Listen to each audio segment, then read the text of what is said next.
Hi guys, welcome back. I'm Maya with Simply Bloom. So it was so windy yesterday and I knew I needed to start my vine crops. So I live in northern Minnesota, zone 3, and I find that it's beneficial for me to start my vines, so like pumpkins, melons, all of that indoors. 3 years ago I did an experiment.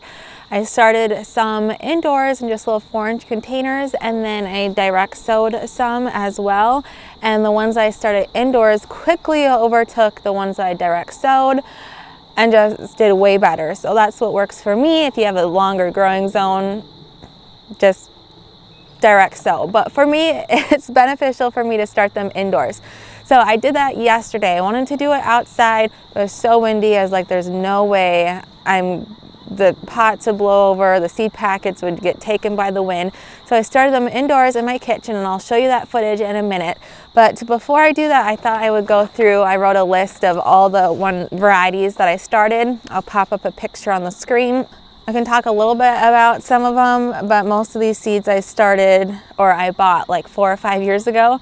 And as I was planting them, I couldn't quite remember all of them, what they looked like in my mind. So starting with the pumpkins, these are in no specific order. These are just how I wrote them down, so they're not categorized by anything whatsoever. So I have the Casper pumpkin, and if I remember properly, that's just like a kind of a small white pumpkin. And then I have the jack-o'-lantern. That's your classic carving pumpkin. Decent size, not too small, not monster, just like the perfect carving pumpkin. Then I have a Blanco, which is another white pumpkin. I'm not sure how it compares to Casper, but I'll pop up a picture on the screen. I have the polar bear pumpkin, which I know this one is like your bigger, it looks like a jack-o'-lantern pumpkin. There's a plane. It looks like a jack-o'-lantern pumpkin, but it's white instead, so kind of taller, white pumpkin. Then I have the Mammoth Gold, which is your big golden classic orange pumpkin. I'm not sure if I have a long enough growing zone for these to reach their full potential, but I had the seed, so why not try? Then I have the Long Island cheese, which is your classic kind of flat, your more neutral tan tones. It just looks gorgeous to me in all the pictures. I've never grown that one before, so that'll be fun. I have the Cinnamon Girl, which is this really cute little tiny pumpkin, your orange pumpkin, and I hear this is great for like pies, pumpkin pies and stuff like that. Super sweet. I've never tried eating it. I did grow it 3 years ago, and it was a good one for decorations. And then this one I have no idea how to pronounce. Marina di Chiagi. I'll put the name up on the screen. This one I have no idea. I can't remember what it looks like. I know it's more one of your like unique pumpkins, not your classic orange or white. I remember this one's more of a unique one. Speckled Hound. I grew this one again 3 years ago. It was the most prolific pumpkin I grew. I got so many of these pumpkins. More kind of the flat side. You have your more neutral green / orange tones. Very pretty. Then I have a Blue Doll pumpkin, which, like the name says, it's tinted blue. I have a Jill Be Little, which is those little tiny, similar to Jack Be Little that everyone knows, but it's those little tiny orange pumpkins. Casperita, which is like the Jill Be Little, super tiny but white pumpkin, great for like tabletop centerpieces. I have the Winter Luxury. Now the first time I saw this, I'm like, I don't like that at all, but the more I looked at it, the more I fell in love with it, and now I'm so excited to grow it. It looks kind of like a cantaloupe to me. You know how cantaloupes have like that orange undertone, but kind of like that rough white texture on top? That's what this one is like. Then I have the Flat Stacker, which is your classic flat white pumpkin, great for stacking in stacks, like the name says. Musky de Provence. I'm sorry, my French is not good. This is another flat one. Muted tones, very pretty. I have the Kaki, K-A-K-A-I. If I remember properly, this one kind of reminds me of a camo pumpkin. It's got like the orange and the green mix, and I thought it just looked like a camo blend to me. And those are really cool. When I planted those, they have green seeds. I thought that was incredible. Those seeds are beautiful, and I hear the seeds are really good for eating, if I remember. And then I have the porcelain doll, which is like this pink undertone. And then I have two squashes. I have the carnival acorn squash, which is like a green and orange mix. And I remember when I bought the seed, they say the hotter the weather, the more green that will show up. And so being that I'm in zone 3, we don't get super hot, I feel like mine will be more on the orange, but I'm hoping you'll get a little bit of the green tinge.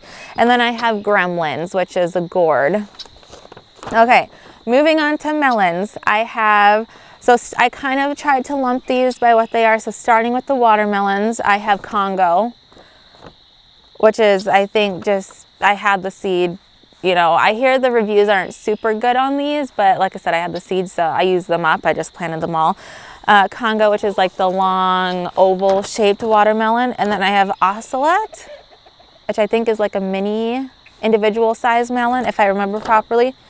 Mini Love, couldn't tell you what that is. I'm gonna guess it's another mini one. And then for honeydew melons, I have the Honey Blonde. I wish I could tell you more. I'm hoping it'll be sweet. For cantaloupe, I have Sugar Cube, which I know is a short day cantaloupe, so I'm hoping.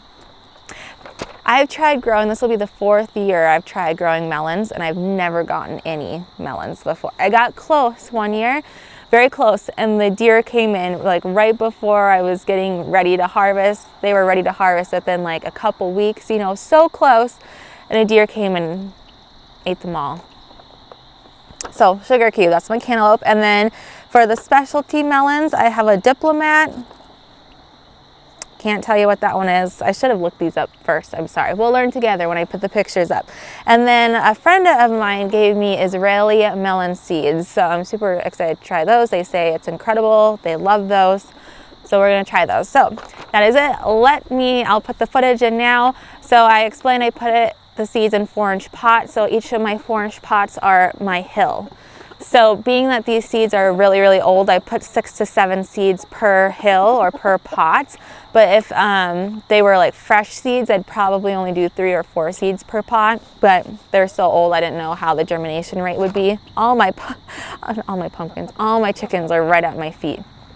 So anyways, let's watch me plant some seeds.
Okay, you guys, that is it. So, oh, I forgot to mention, I'm about 2 weeks before my last frost date.